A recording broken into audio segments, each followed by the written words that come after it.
Graça e paz, igreja. Amém. Deus é muito bom. Nós estamos ali na presença do Senhor. Juízes capítulo 8.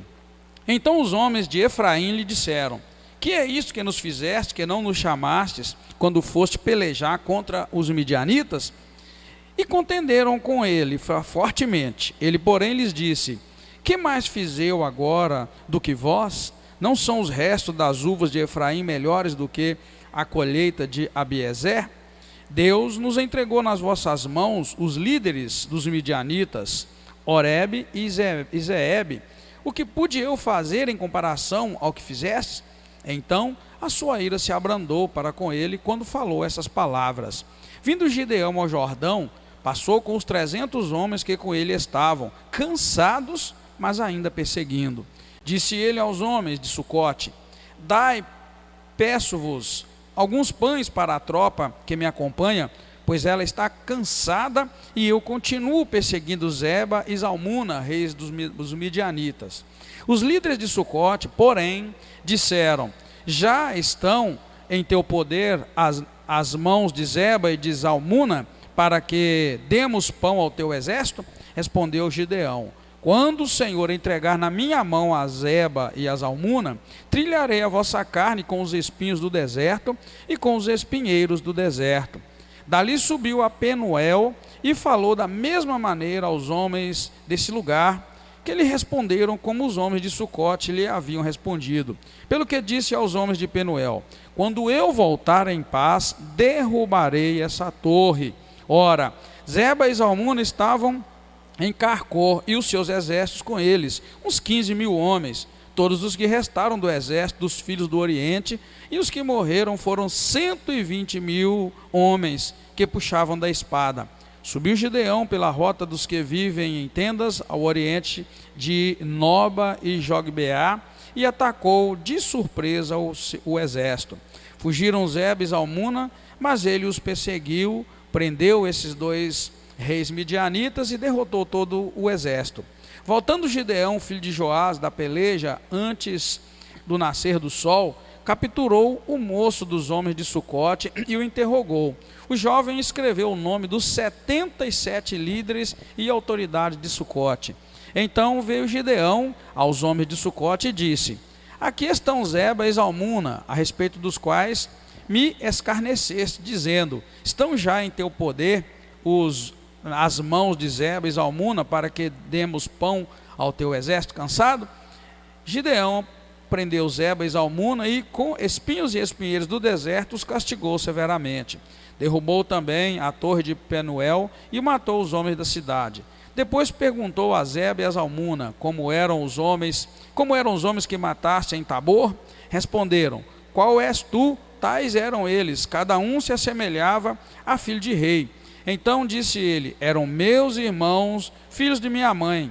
Tão certo como vive o Senhor, se os tivesse deixado em vida, eu não vos mataria. Voltando-se para Jéter, seu primogênito, ordenou: levanta-te, mata-os. O moço, porém, não puxou a espada, porque ainda era muito jovem e temia. Disseram Zeba e Zalmuna: levanta-te tu mesmo e acomete-nos. Qual o homem, tal a sua força. Portanto, levantou-se Gideão e matou Zeba e Zalmuna e tomou os ornamentos do pescoço dos seus camelos. Então os homens de Israel disseram a Gideão: domina sobre nós, assim tu como teu filho e o filho de teu filho, porque nos livraste das mãos dos midianitas. Gideão, contudo, lhes disse: não dominarei sobre vós, tampouco meu filho dominará sobre vós. O Senhor sobre vós dominará. E lhes disse: uma petição vos farei. Dai-me cada um de vós os brincos de ouro do despojo. Os vencidos de fato usavam brincos de ouro, porque eram ismaelitas. Disseram eles: de boa vontade os daremos. Estenderam uma capa e cada um deles jogou um brinco do seu despojo sobre ela. O peso dos brincos de ouro foi 1.700 siclos de ouro, sem contar os ornamentos, as cadeias e as vestes de púrpura que traziam os reis dos midianitas, fora as correntes que estavam no pescoço dos camelos. Fez Gideão desse ouro uma estola sacerdotal e a pôs na sua cidade em Ofra. Todo Israel se prostituiu ali, após ela. A estofa se tornou uma armadilha para Gideão e sua família. Assim, foram abatidos os midianitas diante dos filhos de Israel e nunca mais levantaram a cabeça. Nos dias de Gideão, a terra teve sossego por 40 anos. Foi-se Jerubaal, filho de Joás, e habitou em sua casa. Teve Gideão 70 filhos, todos gerados por ele, pois possuía muitas mulheres. A sua concubina, que estava em Siquém, deu-lhe também um filho, a quem chamou pelo nome de Abimeleque. Faleceu Gideão, filho de Joás, em boa velhice, e foi sepultado no sepulcro de seu pai Joás, em Ofra dos Abiezritas. Tendo Gideão falecido, os filhos de Israel tornaram a se prostituir, seguindo a Baalins e pondo a Baal-berite por Deus. Os filhos de Israel não se lembraram do Senhor, o seu Deus, que os livrara das mãos de todos os seus inimigos em redor. Também usaram de bondade para com a família de Jerubaal, a saber, de Gideão, conforme todo o bem que ele fizera a Israel. Obrigado, Senhor, nós te louvamos, te agradecemos mais uma vez por esta oportunidade e pedimos o teu Espírito Santo que ajuda a igreja, ajuda cada um de nós, ó Deus, a sermos edificados pela palavra do Senhor. Obrigado mais uma vez, cuida de nós, pois sem ti nós não podemos nada. Te agradecemos em nome do Senhor Jesus Cristo. Amém. Pode sentar, irmãos. Esses dois assuntos, né, e mais o capítulo 9, vai encerrar então ali, né, as histórias, né, as bonitas, né, de Gideão. Gideão foi escolhido pelo Senhor, mas nós vamos ver que a partir de agora, irmãos, Israel começa a escolher o seu líder. É isso que nós acabamos de ver, né? Israel, Deus sempre escolheu a liderança, né, até então. Agora nós vamos ver aqui um primeiro passo para Israel, o próprio Israel, escolher a liderança. E na verdade foi um passo fracassado, como nós acabamos de ler, né? Foi um passo fracassado. Então, vamos seguir. Um outro lado de Gideão aparece, irmãos, nesse texto, quando ele ameniza a ira de Efraim por não tê-los convocado para a guerra, e também sobre a promessa e cumprimento de vingança a Sucote e Penuel, por não lhes terem dado comida quando passavam com seus 300 homens cansados durante a guerra. Isso é o que nós encontramos. Eu resumi ali tudo ali naquele slide, eu resumi do versículo 1 ao versículo 21. O que acontece? Depois da grande vitória de Gideão com seus 300 homens, no capítulo anterior que nós vimos, ele continuou então, depois de Deus dar vitória e matar todos aqueles homens dos midianitas, ele continua seguindo os líderes, os reis, né, dos midianitas. E é aí que entra este capítulo 8, exatamente quando ele perseguia. Quando ele chegou perto da tribo de Efraim, tá vendo? Efraimitas ali, ó, são todos os descendentes, né, de Efraim. Então quando ele chega perto da tribo de Efraim, os homens de Efraim de cara começam a brigar com eles e falam: que é isso que vocês fizeram e não nos chamaram também para a guerra, né? Aí ali surge uma pequena confusão entre as tribos de Israel, porque Gideão estava ali por Israel, mas quando ele passa perto de uma tribo, a tribo de Efraim, os irmãos ali começam uma confusão, né? Os efraimitas questionando por que não chamou. Há quem diga que na verdade Efraim estava reclamando aqui por causa do despojo. Os irmãos sabem o que é despojo, não sabem? Eu creio que todos sabem. Despojo era quando um povo entrava em guerra com outro, ele tinha acesso aos bens, né, daquele povo. Venceu, quem vencia levava os bens materiais, levava mulheres, levava criança, escravo, enfim. Então é o que aconteceu, eles venceram, alguns pensam e alguns até chegam a dizer que era por causa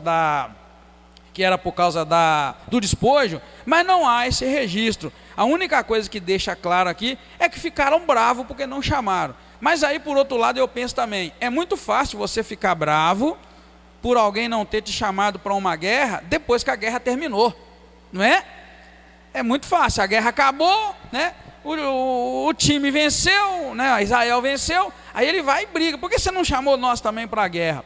Mas na verdade, irmãos, é que aí, eu queria que os irmãos prestassem atenção, nós que estudamos a Bíblia, nós que buscamos aprender a cada dia, Os irmãos vão ver que é aqui nesse capítulo 8 que começam as confusões, irmãos, agora, entre as tribos de Israel, dentro da terra prometida. Antes lá nós já vimos como era a vida, né, de Jacó com seu irmão, a gente sempre viu isso. Agora, aqui, eles começam um clima ruim, a tribo de Efraim reclamando com Gideão por não ter chamado eles para a guerra. Mas aí Gideão vai, o quê? Puxa saco deles e tal, e dá uma elogiada neles e tudo fica tranquilo, tá? Essa é a primeira parte, né?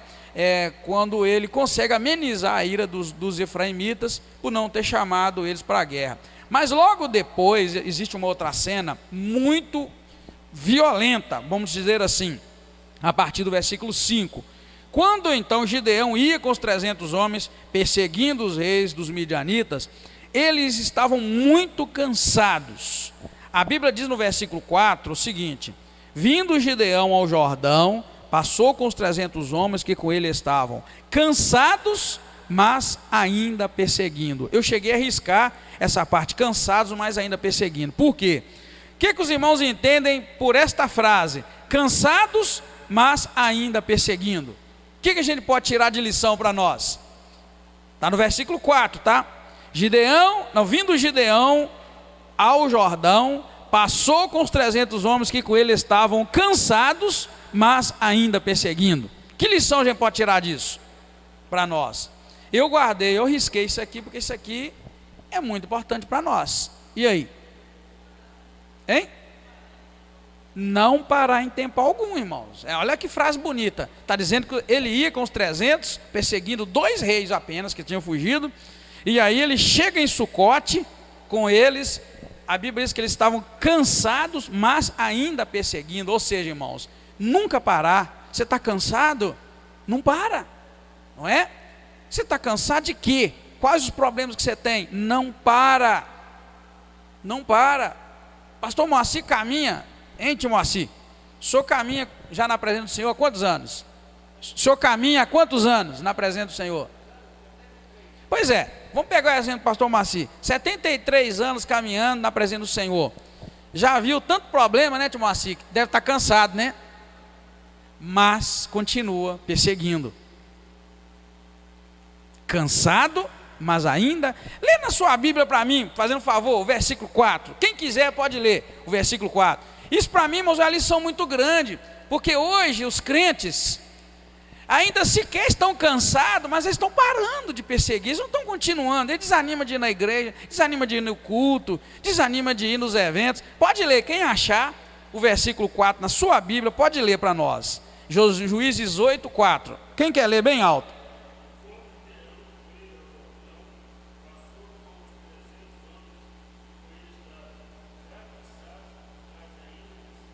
Ah, tá bom. Mesma coisa do meu. Você está entendendo o meu texto? Isso, irmãos, é profundo demais. Se vocês acompanharem a história, como eu estou lembrando que no capítulo 7 eles entraram na guerra, Deus deu vitória, foi quando Gideão falou, faça igual eu fizer. Chegou perto do acampamento com um jarro, né, de barro, um vaso de barro, dentro lâmpada, e trombeta na outra mão, que era feita de chifre. Ele falou, vamos chegar em silêncio, mas faz igual eu fizer. Aí tocou a trombeta, quebrou o jarro, e aí a luz apareceu, porque tinha uma lâmpada dentro daquele jarro. Foi uma cena assustadora. Os midianitas lutaram entre eles sem saber o que acontecia, mataram ali 120 mil homens, pelo registro que nós encontramos.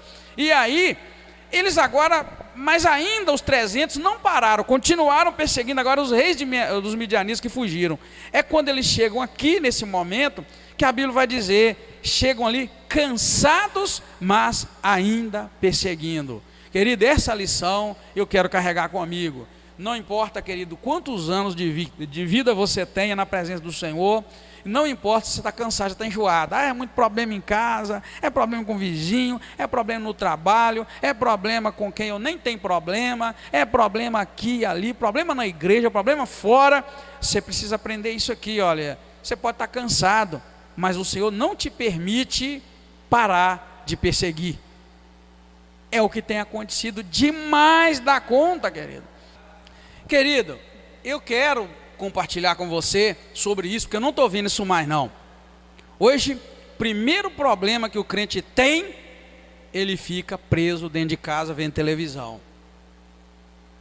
Ele faz tudo menos continuar perseguindo. Está aqui, ó, a frase que combinou com a Bíblia do Tijonas, é a mesma da minha: cansados, mas ainda perseguindo. Decepções, mas ainda perseguindo. Tristeza, mas ainda perseguindo. Hoje as pessoas retrocedem à toa e estão criando agora um tipo de igreja que me dá medo. Sabe qual é a igreja? É a igreja dos sem igreja. É aqueles que não gostam de ninguém, aí vai para o YouTube aqui, ó, e começa a cultuar pela internet. Nunca vai ser a mesma coisa, nunca. Sabe por que nunca vai ser? Porque Deus nunca gostou que o homem vivesse só. Nunca Deus gostou que o homem vivesse só. Hein? Não desenvolve. O Tijones às vezes fala assim, como é que desenvolve? Como não desenvolve? Essa geração não sabe o que é comunhão. Por isso é diabólico, irmãos. Mas não tem como mudar isso não. Deus não vai mudar, vai mudar o coração. Então que eu trago essa palavra porque me chamou a atenção.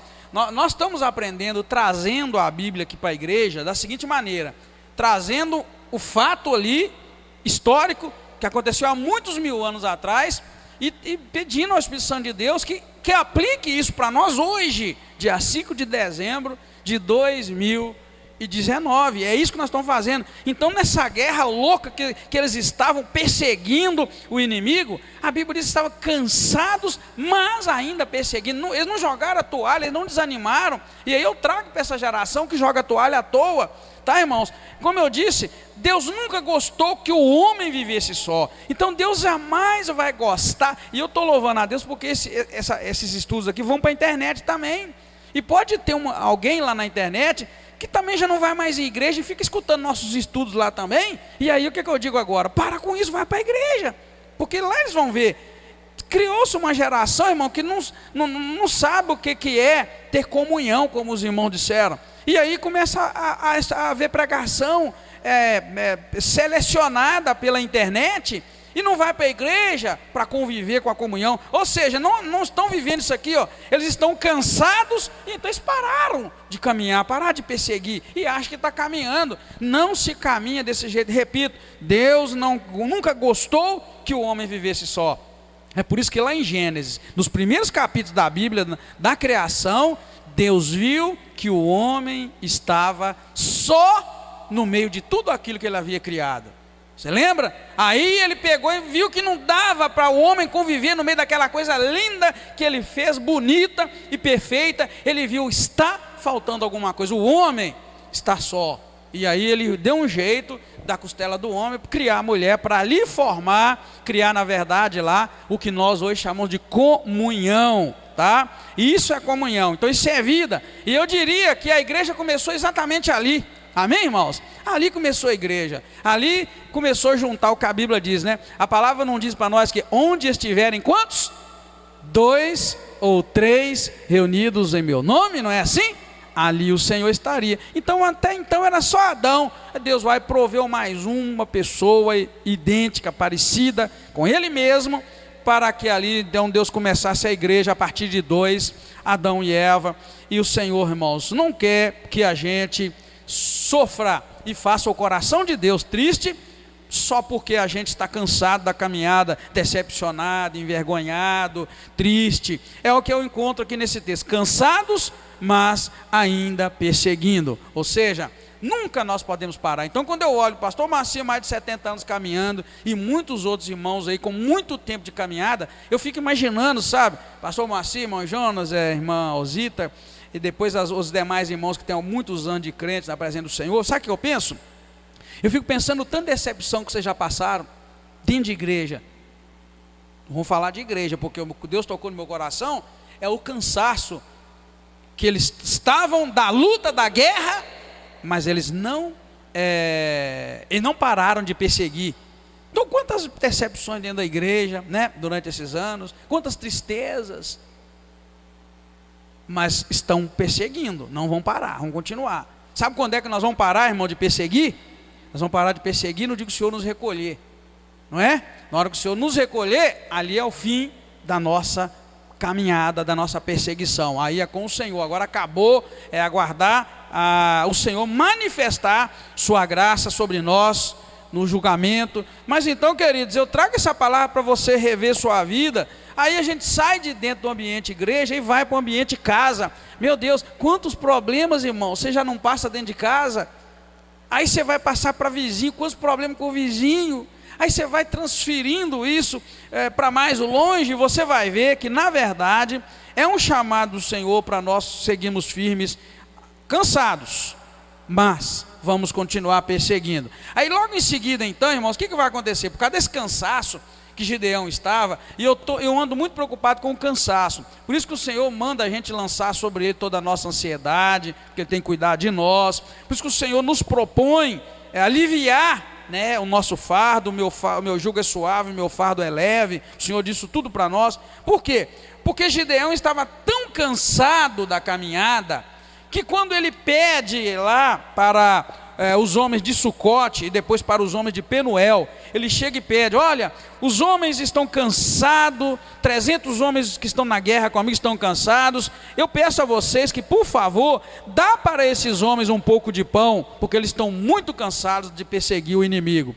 Os homens de Sucote, irmãos, humilham Gideão, os seus 300 homens. Quando ele chega perto de Penuel também, sobe lá e fala com aqueles homens, versículo 8, os homens também humilham Gideão, e da mesma forma, Gideão então abre a sua boca para esses dois homens, e profere uma palavra de vingança. Ele fala para eles, né, que vai destruí-los, que vai maltratá-los, e que vai destruir aquela torre que havia ali em Penuel. Quando ele fala isso, irmãos, então, a gente vai descobrindo um lado de Gideão violento, um lado vingativo, um lado que não sei até onde, né, isso agradava ao Senhor, porque a gente não vê aqui neste texto nenhuma orientação de Deus para agir dessa maneira. Logo em seguida nós vamos encontrar aqui quantos homens na verdade haviam morrido e quantos homens estavam vivos ainda por causa dessa perseguição. O versículo 10 vai dizer para nós que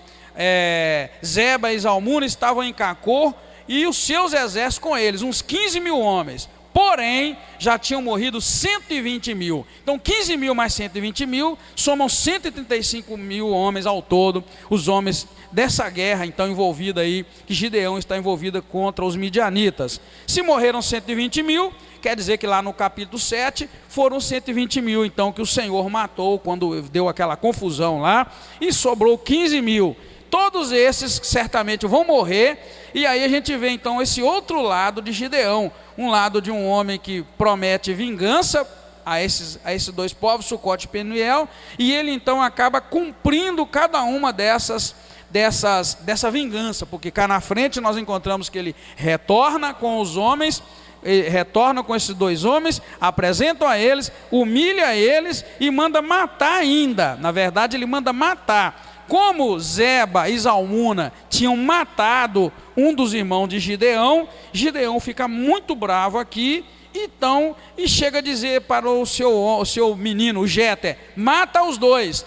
Aí os meninos têm medo, não matam, e quem acaba matando é Gideão. E a gente vai ver então esse lado vingativo, esse lado duro, né, do homem Gideão, um homem de guerra, tá? Logo em seguida, nos últimos versículos 22 ao 35, nós vamos ver que Gideão recusa ser rei de Israel, e depois nós vamos ver que ele constrói um ídolo, ele cai no pecado e leva também o povo de Israel a cair no pecado, tá, irmãos? Então veja bem, o que nós encontramos aqui? Os efraimitas, Efraim se levantando contra Gideão, reclamando de Gideão, então as tribos de Israel brigando entre si, e agora nós vamos ver então que depois que o povo vê que está provado, né, que o Espírito de Deus estava sobre Gideão, depois de ter dado vitória a Israel sobre os midianitas, o que acontece? Israel todo tenta fazer de Gideão um rei. Eles convidam Gideão para governar sobre eles. Olha o versículo 22. Então os homens de Israel disseram a Gideão: domina sobre nós, assim como teu filho, aliás, assim como tu, como teu filho e o filho de teu filho, porque nos livraste das mãos dos midianitas. Isso aqui, para quem pensa que Israel só vai pedir um rei lá em Samuel, aqui eles acabaram de pedir pela boca deles que Gideão fosse o governador deles, reinasse, dominasse. A gente vê aqui então o primeiro pedido de Israel para ter um líder, e nesse caso pede a Gideão para dominar, e os filhos de Gideão dominarem. Porém Gideão, aqui neste momento, sabia do propósito de Deus, e ele mostra para Israel que nem ele diz: não dominarei sobre vós, tampouco meu filho vai dominar sobre vós, e diz: o Senhor sobre vós dominará, tá? Aqui então ele deixa claro para o povo de Israel que Deus é que deveria reinar sobre Israel. Então ele pula fora. Só que tem um detalhe, lendo a Bíblia nós vamos notar: ele recusa ser rei de Israel, mas na verdade, irmãos, ele acaba agindo como se fosse um rei, porque aqui ele pede do despojo para ele. Olha o versículo 24. E disse-lhe: uma petição vos farei, dai-me cada um de vós brincos de ouro do despojo. E está entre parênteses que os vencidos de fato usavam brincos, porque eles eram ismaelitas. Aí eles pegam, dão para Gideão os brincos, preste atenção, de boa vontade os daremos. Estenderam uma capa e cada um deles jogou um brinco do seu despojo sobre ela.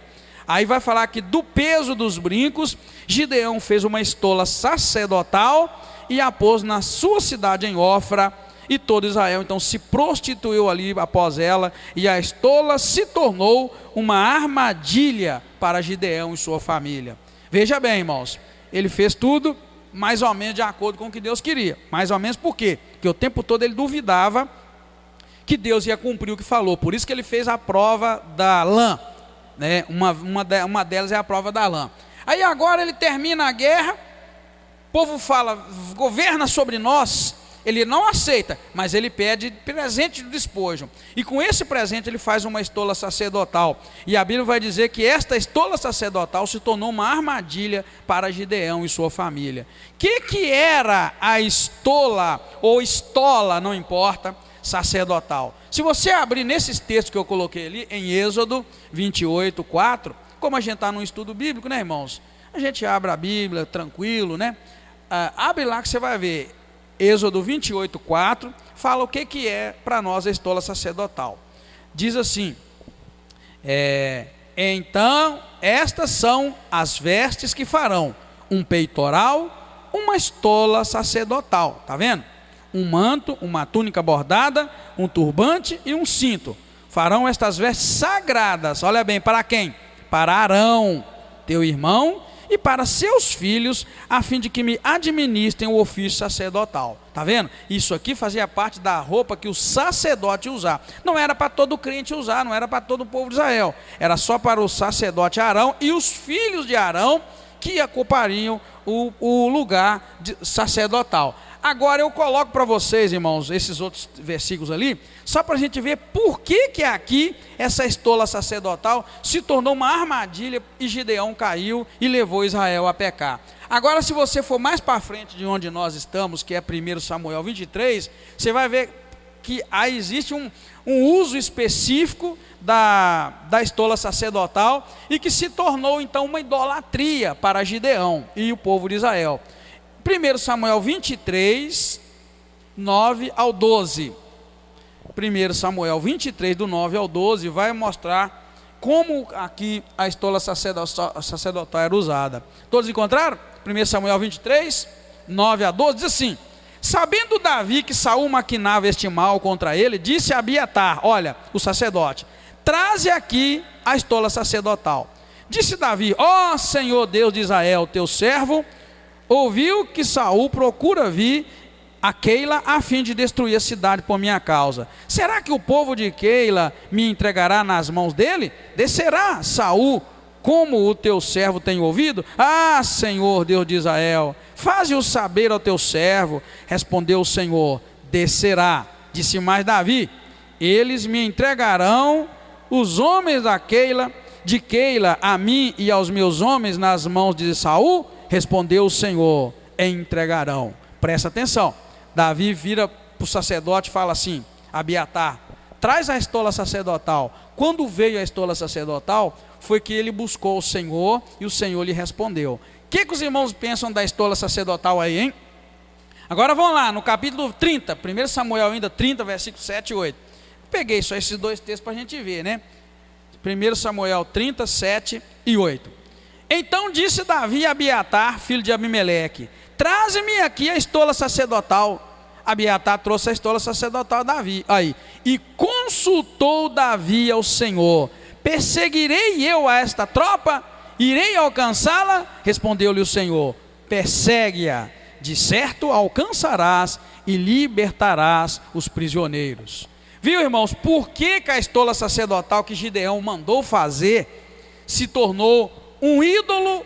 Porque a Bíblia diz que o povo de Israel se prostituiu após ela. Diz o verso 27, cá de Juízes, viu, irmãos, capítulo 8. Fez Gideão desse ouro uma estola sacerdotal e a pôs na sua cidade em Ofra. E diz: todo Israel se prostituiu ali. Após ela, a estola se tornou uma armadilha para Gideão e sua família. E assim foram abatidos os midianitas, e aí vai dizendo que o povo vai ter 40 anos de paz. Entendeu, irmãos? Por que aqui Gideão acabou construindo então algo que se tornou uma armadilha? Foi porque, na verdade, a estola sacerdotal não era para Gideão. A estola sacerdotal era para os Arão e para os descendentes de Arão, que eram sacerdotes. E eles colocavam a estola sacerdotal, e aí o Espírito de Deus usava eles para falar as coisas que estavam em segredo, vamos dizer assim, para revelar. Entendeu, irmãos? A estola sacerdotal, viu que Davi trazia a estola sacerdotal, e a estola sacerdotal era uma veste. Nós vimos aqui que era uma veste, né? Uma vestimenta. Aqui diz que é uma vestimenta. E aqui nós vimos que Davi pedia a estola sacerdotal, certamente vestia a estola sacerdotal, chamava a Deus e pedia: Deus, me fala se vai acontecer isso, isso. Deus vinha e falava: vai acontecer. Por isso que aqui se tornou um ídolo. O povo idolatrou, o povo prostituiu após aquela estola sacerdotal que ele fez. E isso foi então, irmãos, a ruína. Porque a Bíblia diz então que todo Israel pecou, todo Israel prostituiu, e isso desagradou ao Senhor, tá bom? Ademais de tudo isso, a Bíblia vai registrar para nós também que ele tinha várias mulheres. Gideão tinha várias mulheres, teve 70 filhos com essas mulheres, teve também mais um filho com uma concubina que estava em Siquém, e ele chamou esse filho de Abimeleque, né? E aí veio, ele faleceu, foi para o sepulcro de seu pai, e assim que ele faleceu, o povo se tornou ainda mais pecador, verso 33 dizendo isso, que ele se prostituiu, seguindo a Baal Perite, né, como Deus. E aí, se você for buscar o nome desse Baal, que chama Baal Perite quer dizer Senhor da Aliança. Presta atenção, irmão. Verso 33 diz que, tendo Gideão falecido, os filhos de Israel tornaram a prostituir, seguindo aos Baalins e pondo Baal Perite por seu Deus. Baal Perite quer dizer Senhor da Aliança. Isso quer dizer, irmãos, que eles esqueceram que o Senhor da Aliança não era qualquer um, era o único Deus de Israel. E o versículo 34 confirma isso. Os filhos de Israel não se lembraram do Senhor, o seu Deus, que os livrara da mão de todos os seus inimigos, e então se prostituiu após Baal Perite, que é o mesmo que Senhor da Aliança. Então, irmãos, com esse pecado, com o pecado de Gideão e o pecado de todo Israel, acaba então levando a um trágico fim, o fim de Gideão, um grande homem de Deus. Morreu dessa forma, morreu no seu pecado. Se alguém te perguntar: Gideão morreu bem com Deus ou mal com Deus? Está aqui, verso 27, que no final da sua vida, ele fez uma estola sacerdotal com os presentes do despojo, e com ela, todo Israel se prostituiu ali, servindo de uma armadilha para Gideão e sua família. Então, queridos, ele não terminou sua carreira bem, de forma alguma, terminou sua carreira de maneira trágica por causa do pecado. Amém? Então nós podemos concluir o que, irmãos?